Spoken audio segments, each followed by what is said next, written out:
I don't worry too much about the market because, we always try to manage expenses and get ROI out of our tools, and we check that quarterly. And then ultimately, if things affect inventory, if it affects us, it's going to affect every other dealer in the country. So, someone's going to win. Why not us? Today, I'm joined by Andrew Spitzer, COO of Spitzer Auto World. New car sales profits are getting tighter, and Spitzer shares how focusing on service and a unique VIP loyalty program keeps his business strong in any economy. He explains how his family business grew to 26 locations while keeping old school standards like opening every door for guests, and how AI is helping his team focus more on people with radical hospitality. A big thank you to our sponsors for making this episode possible: Merchant Advocate, Impel, and Nomad Content Studio. And now, let's get into the show.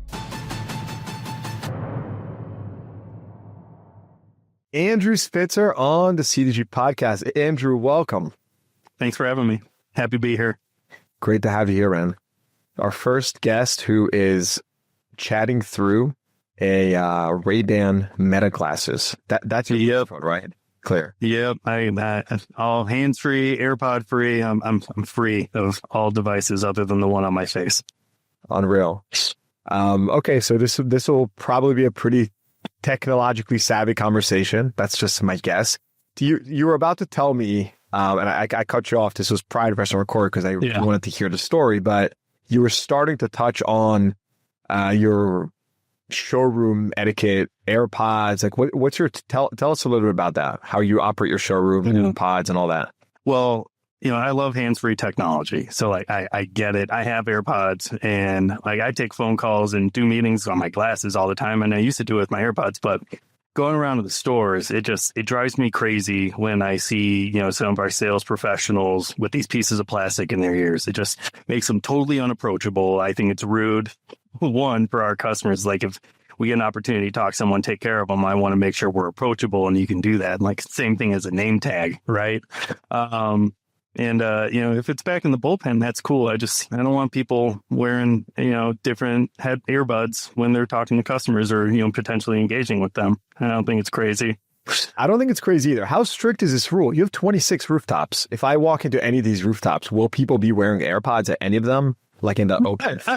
I'm sure you'll find them. Usually it's a porter and they're just going around doing their thing. But, as with anything, I demonstrate the why. And, I explain why just like I did. And most people get it. And honestly, they're not usually even thinking about it. It's like, sometimes in the airport, I guess this is why I feel so. If I go in an airport, I just pop them in, I walk because no one's going to mess with me. Right. So I use the same logic. If someone's doing that, when they're at work, they probably don't want anyone to engage with them. So it sends the wrong message. Yeah.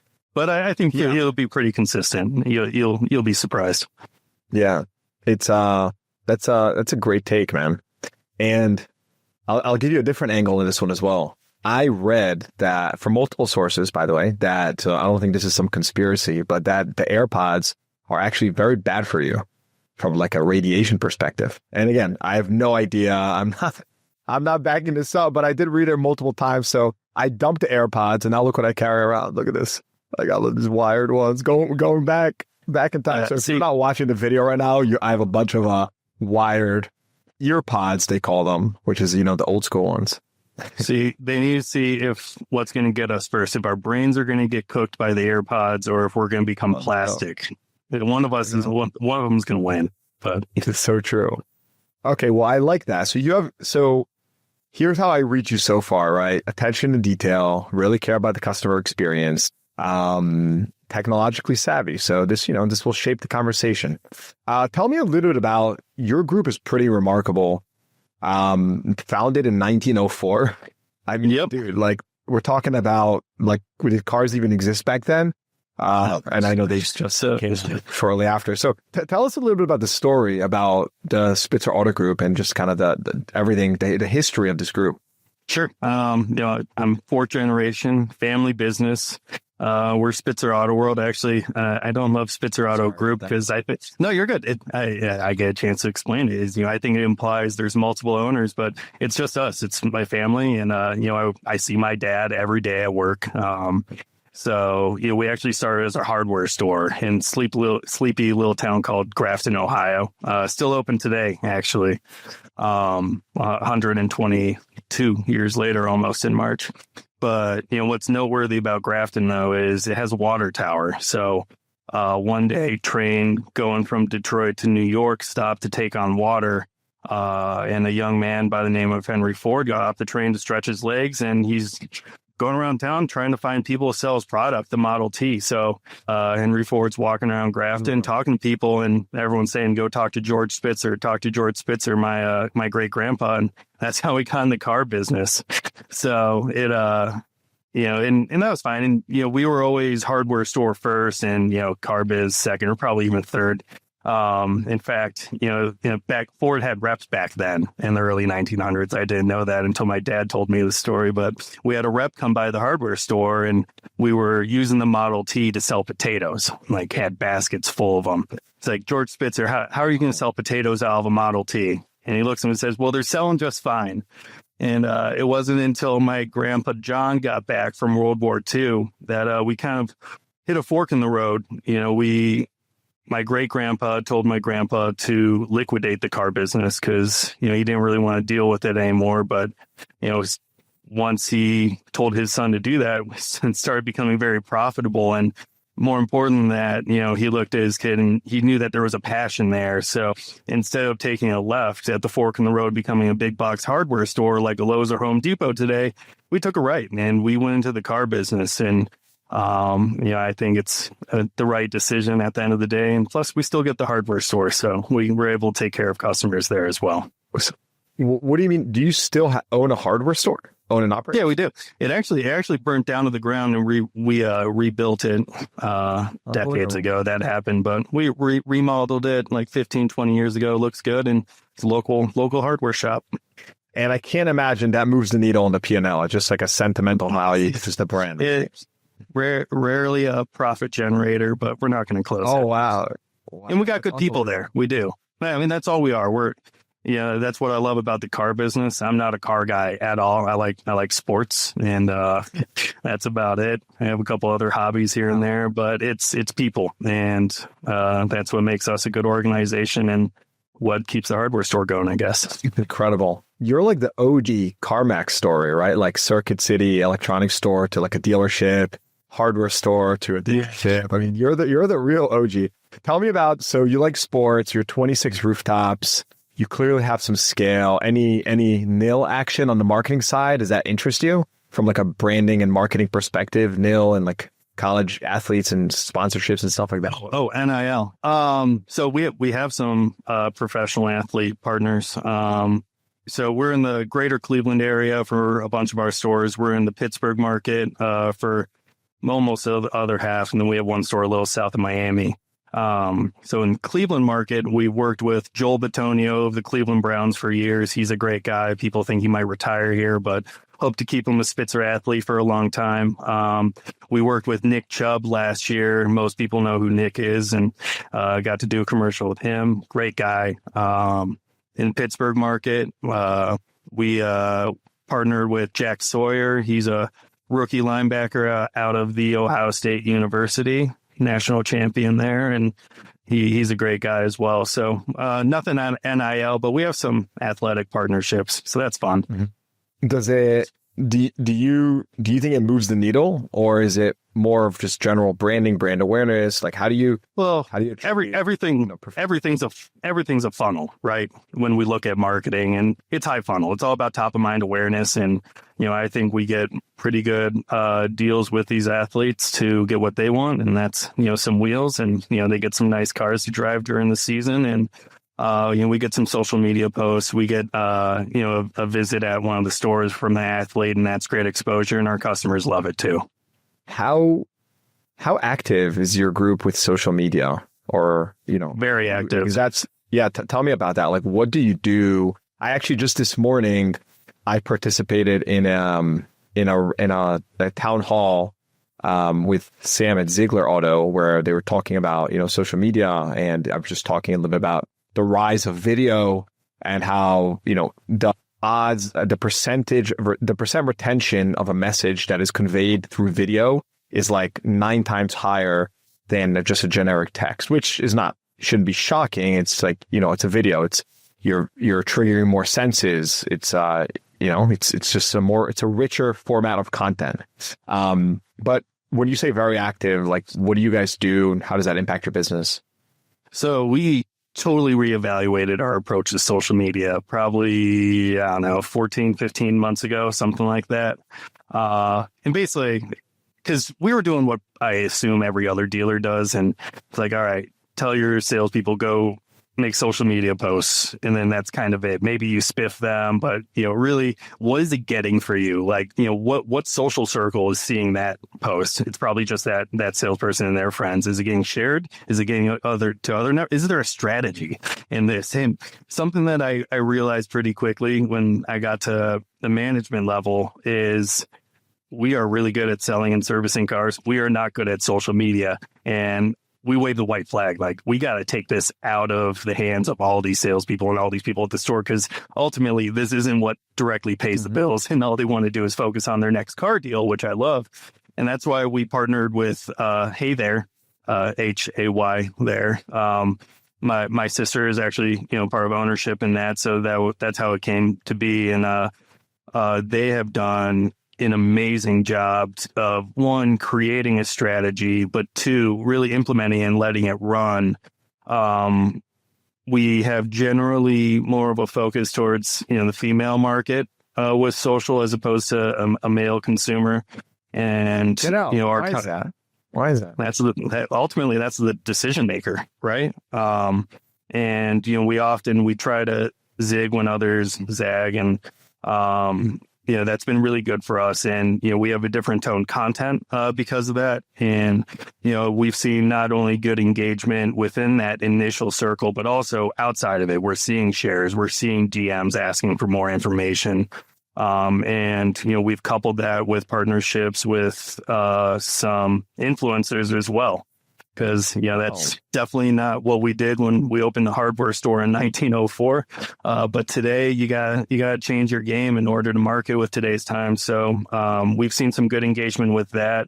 And that's where it's been really cool to really, tie that more to a community influence as well. Part of the benefit of being spread out across 3 states is we have a lot of different people we get to work with in our communities, and an influencer is based on that community. It's not like we have one for all of Spitzer. We have one for each of the rooftops, or at least that's what we're working towards. This episode is brought to you by Merchant Advocate. You negotiate to give buyers the best deals. Now it's time to let someone negotiate to ensure you pay the lowest credit card processing fees. Merchant Advocate is not a processor and can help your dealership save, all without switching. They only get paid if you do, with no upfront costs or heavy lifting. Sign up for a free consultation at merchantadvocate.com/CDG or click the link in the show notes below.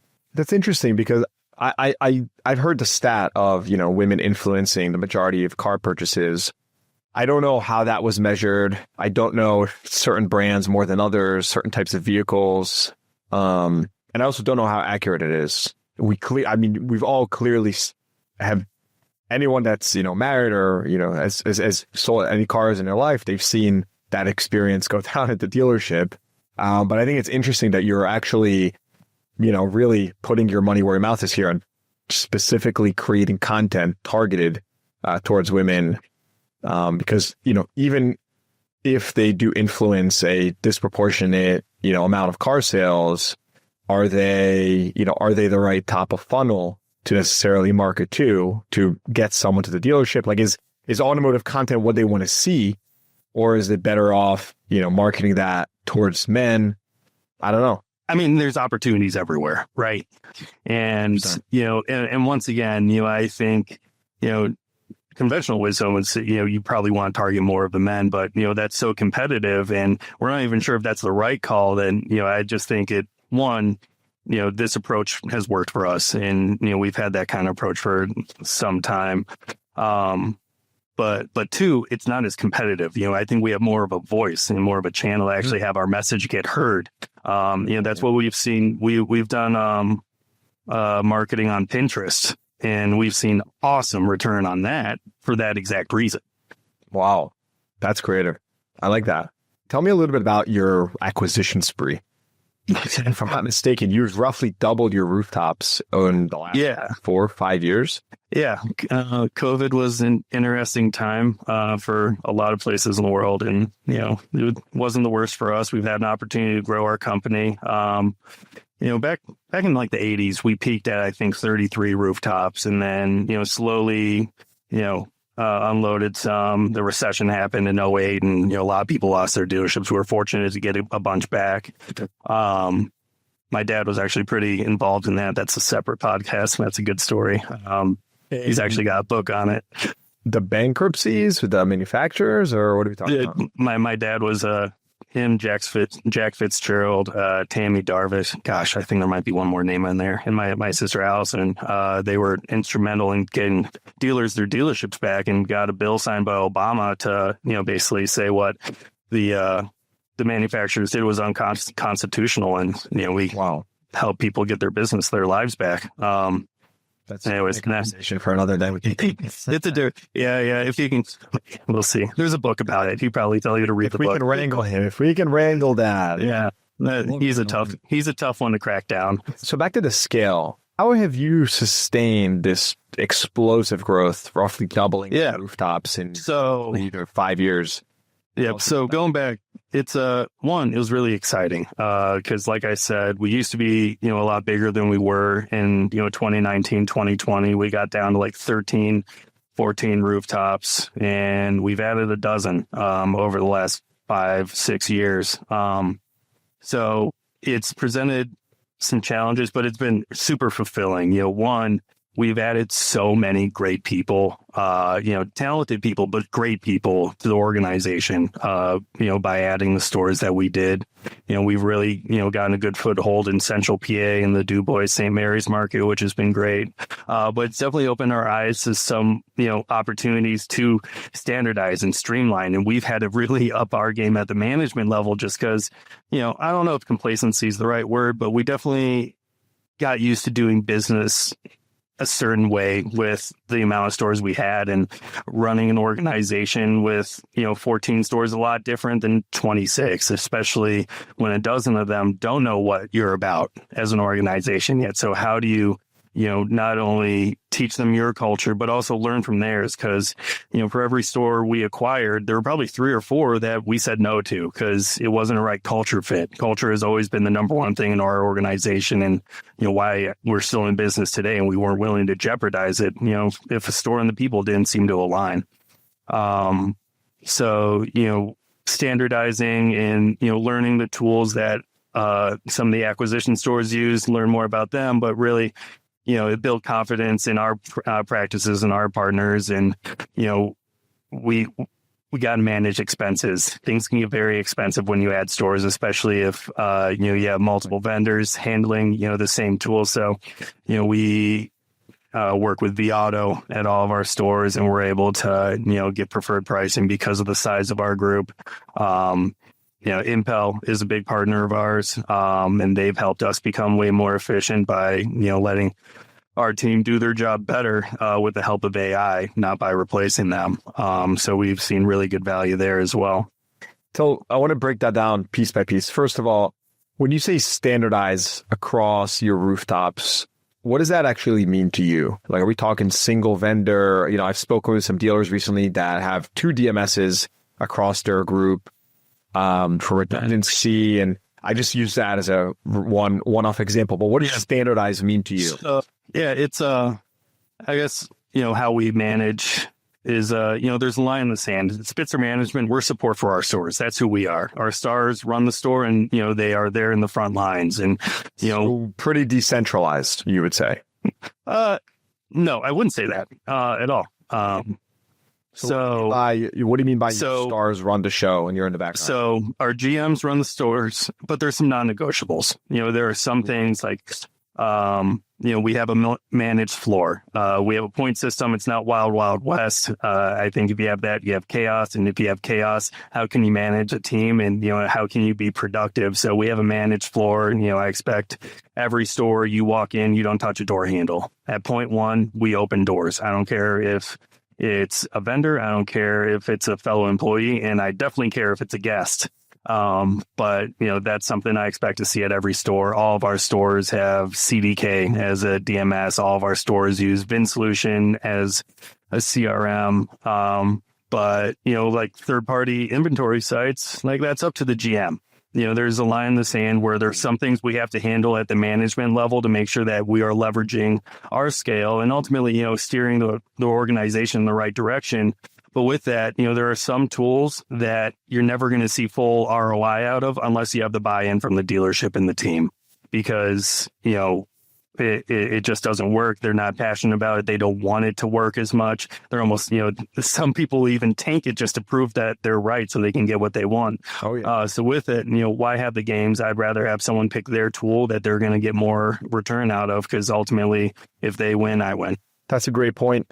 And I agree. The baseline tools that where there's maybe not less variability, but like the structural tools you said, inventory management, store management, those are consistent. And when it comes to more marketing, things that performance may vary market by market, brand by brand, that's a bit more discretionary. Understood.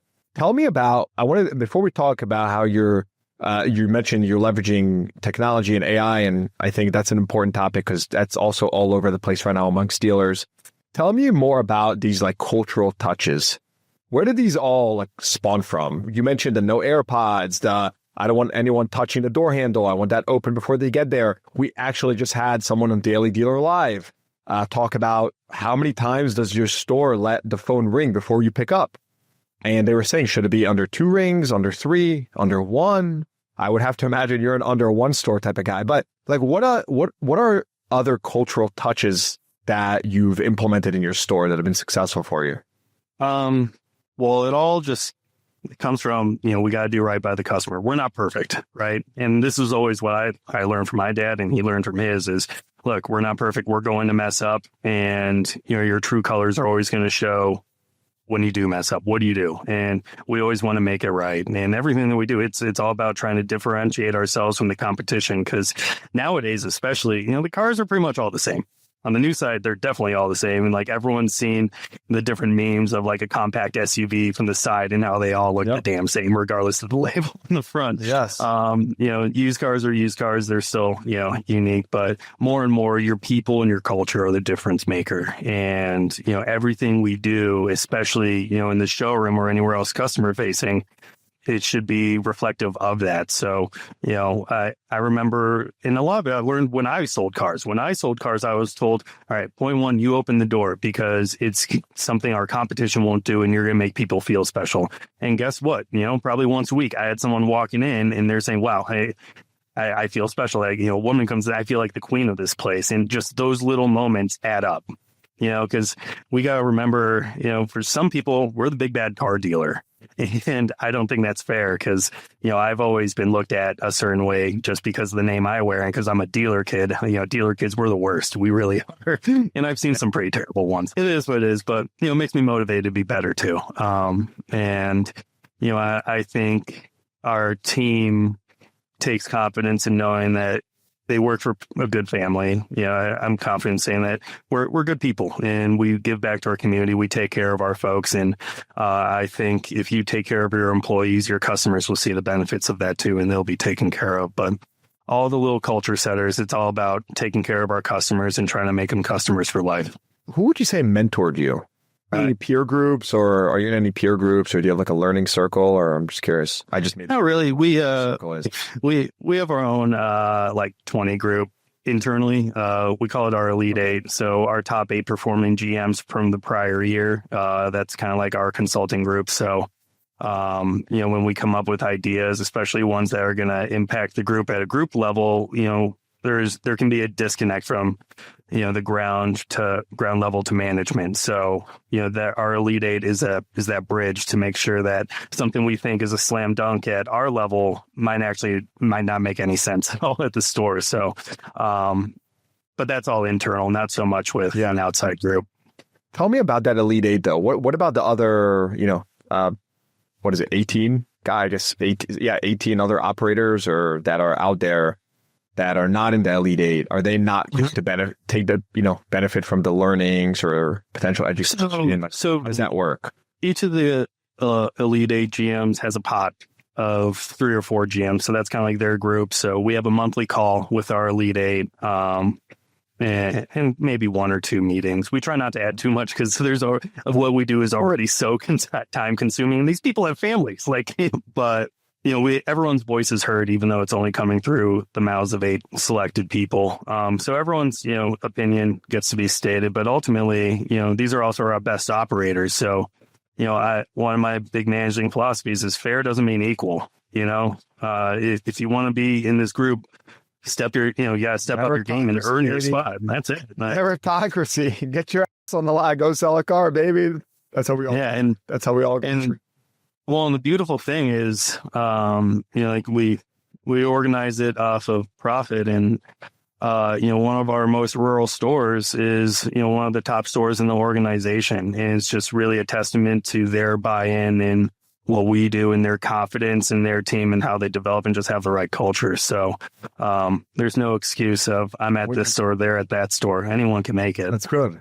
This episode is brought to you by Impel. Here's a stat that should stop you in your tracks. Your DMS has 60 times more customer records than your CRM, and more than half of those people haven't been back for service in over a year. That's real money walking out the door. Impel AI helps you win it back, and more. It knows who your customers are, what their driving habits are, their service history, and what they need next. And it reaches out with smart one-to-one engagement. It's outreach that actually gets them to book. Not through call centers, not with generic blasts, real targeted conversations that convert, scheduling appointments straight from chat, email, or text. Bottom line, the money isn't in your CRM, it's in your DMS, and Impel helps you unlock it. Check it out today at impel.ai/service drive. That's impel.ai/service drive, or click the link in the show notes below.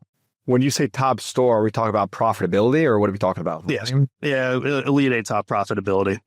All profitability. All right. That's what we do at the end of the day. That's what it's all about, right?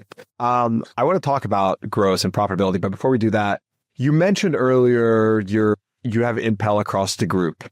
Yeah. I like asking this question. There's a lot of differing opinion nowadays on the best way to leverage, different tools and AI and communication with customer. You seem like someone who is you're not just talking the talk when it comes to culture, you're walking the walk based on the specific examples you gave me. Some people say like, oh, we care about culture. I'm like, okay, why do you care? Or like, prove it. And then they don't have anything to say. And you're like, do you really care or do you just say that you care? But it seems like you really, you put attention to detail here. How are you taking advantage of AI with customer communications, your relationship with Impel? What are you really doing there? So it's all just, it's a tool to wrap around your people. And I'm trying to get rid of the tedious tasks and just have them focus on the low hanging fruit. And before we even got started up with Impel everywhere, I had to do a lot of politicking with our BDC teams because, and I was going out to stores and talking with these individuals just because I wanted them to know, we're not trying to replace you. That was the first thing, because AI is scary to a lot of people. And it's scary how many good things it can do, but it can also do a lot of bad things too. So just number one, just trying to really tell my people and really coach them up on how this is going to make their lives better, how they're not going to go backwards. They're actually going to go forwards, because we're going to go forward as an organization. And it's really trying to use this tool to build around them, because we have a small handful of, internet BDC folk that do a really great job, but we don't have 20 some of them. Right. So, what I love about the AI is, we can build the tedious tasks and have it go through Impel, and we can feed our workhorses. And we've been able to layer in stores with turnover so that they get more opportunities and at-bats. And, instead of trying to figure out 26 different internet people, now I'm just focused on 7 or 8. And that's a lot easier for me to understand and the managing folks to understand as well. And that's because of AI. Yeah, fewer. So you're saying fewer people, arguably better quality people, because you need fewer. And I assume, have you quantified a measurable return on your investment, a measurable impact here? I don't have that off the top of my head. I definitely didn't expect you to give me some number to this. I'm just saying in general, Like, have you tested this? I mean, is this implemented across your entire group? Like, where are we at? Yeah, every store. So we have our A stores and our B stores. Because over time, I believe in consolidation and having a centralized BDC. Because if I'm the only person in my store doing my job, how on earth am I supposed to get better? What am I comparing myself to? What iron sharpens iron, right? And above all else, like that's why I like a centralized BDC, because at least you have a culture there of task generation, trying to set an appointment. And then I lost where I was. So first of all, you cracked me up and you're like, I don't have that number. I didn't expect you to have that number. All good. I love how dealerships are like the last bastion of like, meritocracy that really, really exists. You know what I mean? It's like you get out what you put in. There's no BS. It's just like you start the month, you're fresh. But that's a beautiful thing. And I tell people this all the time. Like, you get out of it what you put in. You're going to have some great months. You're going to have some bad ones, but it's an averaging business. And whatever you put into it, you will get out. And I think, like, in this life, what do you get with that deal, right? I think it's a beautiful thing. And the people that leverage it really do great things for their family, and some people generations of family. It is actually, it's really great. And one of the things that, this is a personal thing I'm going to tell you right now, but one of the things that bothers me most about my job today, right? Like the world I live in, which is a very remote world, offices, studios, traveling, it's that I grew up on the car lot, and that taught me so much from, like we just said, what you get out, what you put in. I want that for my kids. I'm going to make it happen. That's for sure. But I think it's such a good freaking teacher for life. It is. It's like you said, the last bastion of true meritocracy. And where just this morning in this town hall I mentioned to you, there's a guy that sold last month in December, 116 cars, 116 cars in 1 month. This is no BS. So right away, I asked the question, I'm like, is this an influencer? Like, there has to be some trick and hack. Like, what's the deal? Come to find out that he just has monopolized a local, like, niche community. And, like, he is their go-to guy. So, which, by the way, like, kudos to that guy. Amazing. Right. But everyone has a car guy or gal. Like, what are you doing to be that person? It's good for him. It's incredible. 116 freaking cars. I mean, what? Anyway, so incredible. Okay, so it's really cool to see that you, and then one last question on the tech side before we move on to just more market related. But you mentioned you have AI and Impel integrated in 26 stores. What are you taking advantage of today? Is it just voice AI when people call in? Is it outbound text? Like, what are you doing in your end? We started with the sales AI. So, when customer submits a lead, who's talking to them, and instead of it being a person getting the first crack at it, they're talking to an AI bot. I compare it to a fishing boat. And what Impel does for us is when we get these leads, they're tossing lines out in the water, and, the fish will nibble. Heck, they'll even bite, and it'll start to reel that fish in for you. And sometimes the fish will get in the boat. It'll set an appointment and you're good to go. Never even had to talk to anyone. Sometimes the fish tugs back, and that's where it'll tap one of our BD agents on the shoulder and say, hey, hop in here, reel in that fish. And that's how, we can scale around. And that's the example for how we're building around, these agents. From there, we went to the service AI, and that's been, we talk about ROI. I mean, that's the one. Doing this. Service has been astronomical for many dealers. And by the way, not just with communication, like video MPIs through the Ray-Ban Meta glasses. I know Michael Spiegel from Lee Auto implemented that, and he has been, he was raving about it. He shared that with me. So do you currently do video MPIs in service with Ray-Ban glasses, or are you not doing that? No, but I'm going to have to get on this. There you go. Almost everyone's got them now. So yeah, look at that. So it works. Yeah. A big thing for people that aren't totally familiar is, this doesn't replace the phone calls, right? We still need people to do the outbound phone calls. This just eliminates the text and emails. And with that, like our service advisors, it's the hardest job in the dealership. I've worn a few hats, and I've always been too scared to put on that one. It's too tough. But if they have a hard enough job of just breathing, let alone sending out texts and emails, and not everyone has a service scheduler. So if you think they're going to proactively find business, you're crazy. Like, they're not. So that's why the Impel service has been so good for us. They do our chat tool now. We moved on from another big vendor, and we moved to them just because it sounded more real, yeah. No, it's excellent. So tell me, I wanted to ask you about, can you tell us about your brand mix? Like, what does your current brand mix look like at the stores? So we have all the domestics. Chevy is our biggest domestic brand. We have 3 Chryslers, 4 Fords, a couple of BGs, and a Cadillac. We got a VW. We have a couple Kias. We have a Hyundai. We have a couple Hondas. We have an Acura. We have Lincoln. We have Toyota. Pretty well diversified. Many mainstream brands. Any luxury sprinkled in? Cadillac, Lincoln, Acura. Those 3. Nothing exotic. Something luxury as well. How do you feel about, like, how is 2025? How is December? How do you feel about overall just state of the market right now? The exciting thing from 25 overall, we grew over 24, and we were excited about that. But any last ties to the COVID bubble were gone. Some people were still grasping on in 24, but anyone that was late to the party to wake up, that were back to the grind, finally woke up in 25, and that was exciting. And with that, some of the COVID BS we're dealing with is in the rear view mirror now. We're not so much worrying about inventory, stuff of that nature. So we're just back to normal.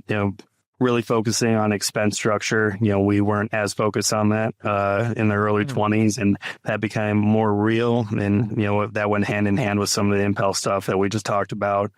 So really, it's just how do we leverage our triangle? The triangle, that's our core strategy. You got your inventory, you got your marketing, and you got your staff. So right now, our staff, that's our smallest corner of the triangle. You can always increase the advertising and kind of at the mercy of the manufacturer on the inventory, but we need more people. So we've been talking about training a lot.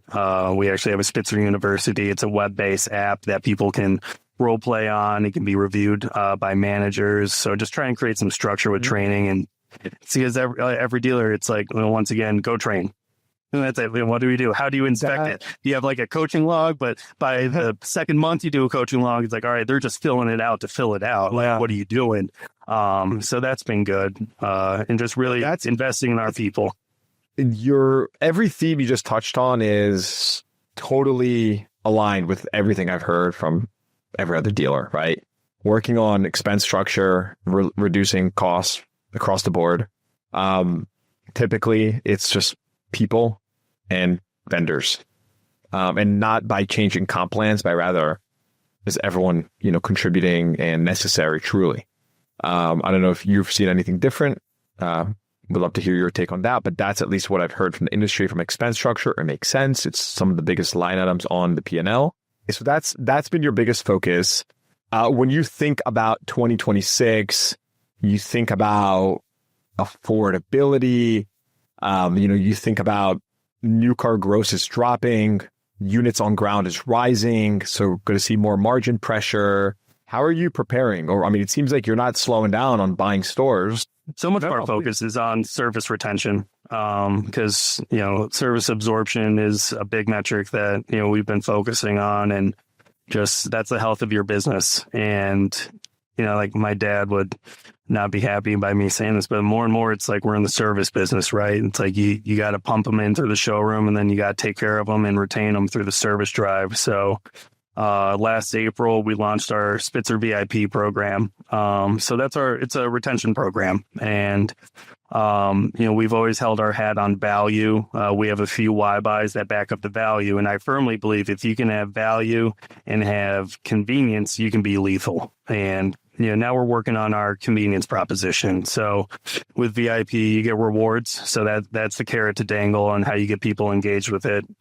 There is an app, and we never wanted to do the app thing. I think everyone's reluctant. You got a million of them on your phone anyways. Why do I need one more?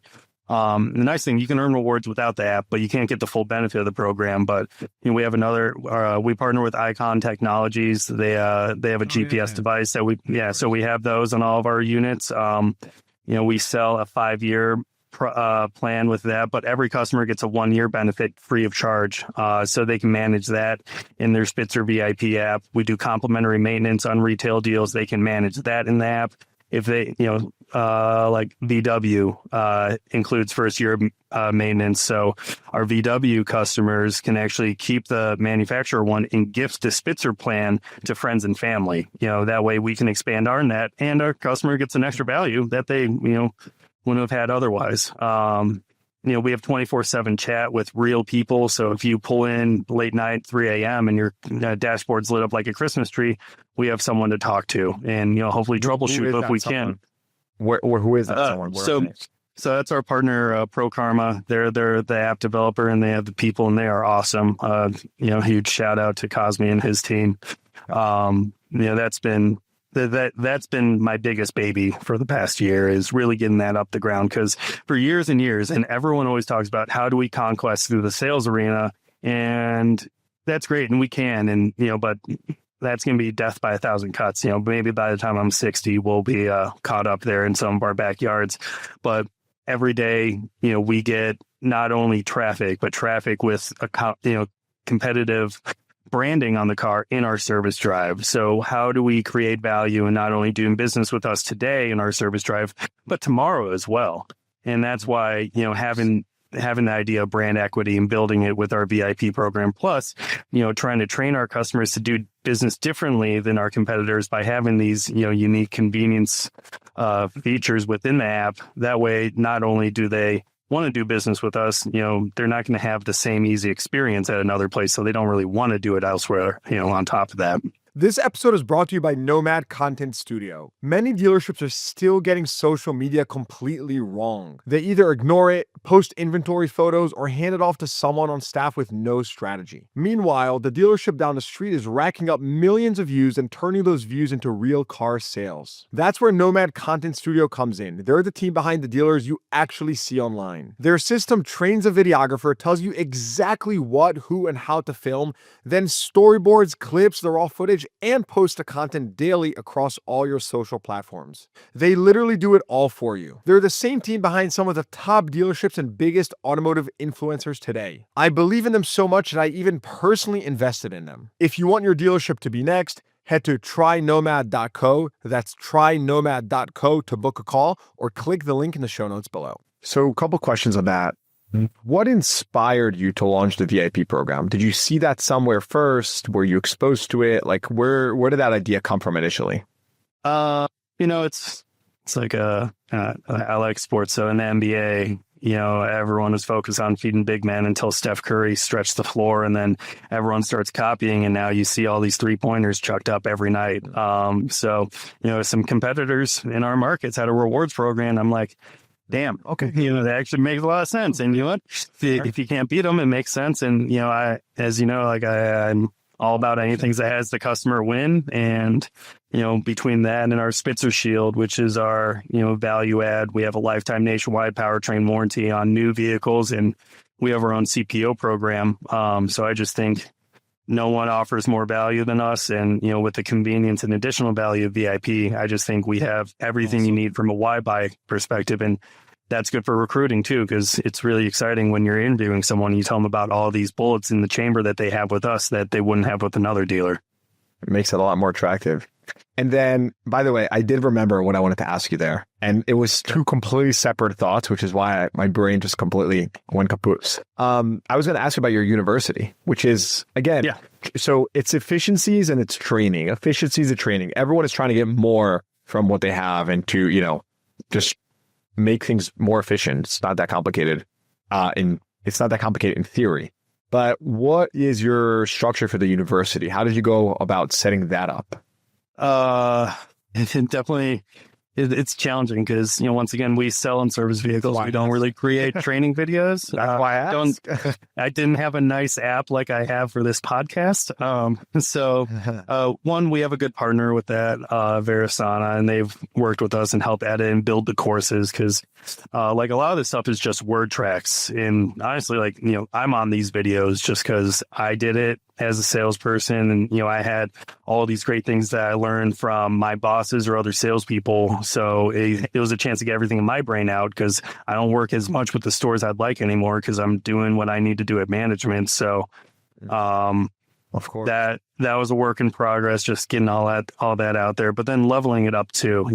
I can't edit stuff. So it's nice having a partner that's willing to go in, listen to the content, come up with questions that they had as a, completely green pea, into our business, and just, help create the content. So content creation is the toughest thing. And then, once again, how do you have a strategy? So, starting this year, everyone has to get retrained and recertified on each of our core word tracks, to make sure everyone stays sharp. Because, what happened was everyone was starting to get trained, which is great. But then they were like, okay, great, we're done with training because they're done in Spitzer U. It's like, you got to continue after that. But then every month, there's fresh content that comes in, monthly specials, our spots get loaded in. That way, if customers are talking about, hey, I saw this new commercial, our salespeople aren't sitting there and be like, oh, what are you talking about? And I just think that sounds and looks terrible. We have this functionality called fast track. So, say, there's a promotional change with a manufacturer, you can send a video to your sales team out really quick. Like, hey, let's say there's a new last minute 0% finance plan. So you can walk through that and then you can request a video back from your sales team to regurgitate the information. You can approve it or you can disapprove it and say, hey, you missed this part about the 72 months. Spit it back to me. Let me know you can hear it or say it. So that's some of the stuff we're doing at Spitzer U. Super cool, man. You're definitely rowing in the right direction. Tell me, change it up a little bit here, but what is just something fun that we don't know about you? Just some unknown fact that the majority of the world doesn't know about you. Like, what do you like? Know how to solve the Rubik's Cube or something? Like, how's something cool? No, actually, I tried that and I lost the attention span. I can't stop doing things. I have a couple hobbies. I collect trading cards. I'm a 90s kid, so I got Pokemon cards and basketball. Let's go, giddy up. It's actually funny. Like, I'm here in my basement office. Actually, I got some football cards here. Ripping some packs last night. So, anyways, yeah, get cards. I collect. I'm a sneaker guy. I wear my shoes, but I actually counted up. I thought I might come up. I got 30 pairs of Jordan 1s. That's my silhouette. That's the one. But I got a lot of Kyries and LeBrons because, I'm a Cleveland guy and go Cavs. Mm-hmm. We're partners with the Cavs as well. So back that up on a business level. But outside of that, I don't know, just work and family. That's all there is, right? How's my boy Yolgalskius? Whatever Big happened Z? to that guy? I have an autographed trading card of his, actually. Really? They don't put respect on his name. Is he like in Europe now, or is he retired? Like, what's the deal with Yolgalskius? Pretty sure he still lives in Westlake. He's like 10 minutes from where I am now. He's stayed here. He's local. Big Z, yeah, he's a Northeast Ohio lifer. We love him. And plus, I mean, I wish he was in today's NBA because of how Biggs can stretch the floor. He would have cleaned up in today's NBA. Wow. So, yeah, I have thoughts on that. That's cool, man. I love that. So, Andrew, as we're wrapping up here, I'm just, what's your prediction for 26? It can be contrarian about like the market. Like, where's the market headed? What are dealers leaning into, leaning out of? Like, just tell us, give us a little summary of your prediction for 2026. Contrarian or not, I'm just curious what you think. Man. Well, some people think the AI bubble is going to pop. I don't think that's going to happen this year for us. I think there's a lot of actually really good stuff that, those companies can do for us, especially, some of our people don't have the best work habits. So I would assume that's a popular one. I just more and more, it's about the customer experience and how do you take care of folks. More human connection. Lean local, human connection. I believe in that. That's it. Especially with the rise of AI, you need that even more, right? I didn't even talk authenticity. Well, I didn't even talk about, to complement our VIP program, we have VIP personnel at the store. And their job is to, one, make sure you're having a great experience, but two, that's our angle to work service as well. We want to be different than our competition. We try to educate our customers on where they're at in their current automotive situation. Complimentary automotive review. We'll give you rewards points for going through it. Sound good, Mr. and Mrs. Customer? All right. Incredible. I don't know. It could go a lot of ways this year. I don't worry too much about the market because, we always try to manage expenses and get ROI out of our tools, and we check that quarterly. And then ultimately, if things affect inventory, if it affects us, it's going to affect every other dealer in the country. So, someone's going to win. Why not us? 100%. As long as you outperform the market. Yeah. And, last couple of years, we've been good from that standpoint. So it tells us some of these things are working, and we just got to keep, committed and focused. I remember my finance professor in undergrad, probably freshman or sophomore year. He's like, if the market fell 20% and you only fell 10, you're a superstar. And I always thought about that because it's just so true, right? It's all relative. Yeah, it is. My daughter the other day, I was reading her a book, and she said, she's looking at, two guys in the book. It's like a castle or something. And she's like, who's the bad guy? I'm like, it's kind of relative. I said, if you're that guy, you think that's the bad guy. If you're that guy, that's the bad guy. She's like, no, who's the bad guy? I'm like, man, how do you explain this right now to a kid? Wow. Incredible. Andrew Spitzer. Andrew, thank you so much for coming on. This was super fun, man. Thank you for having me. Really appreciate it. Keep crushing it, dude. All right. Hope you enjoyed that episode. Please give the podcast a rating, consider subscribing to the show, and check the show notes for links to what we talked about. Thanks for tuning in. I'll see you guys next time.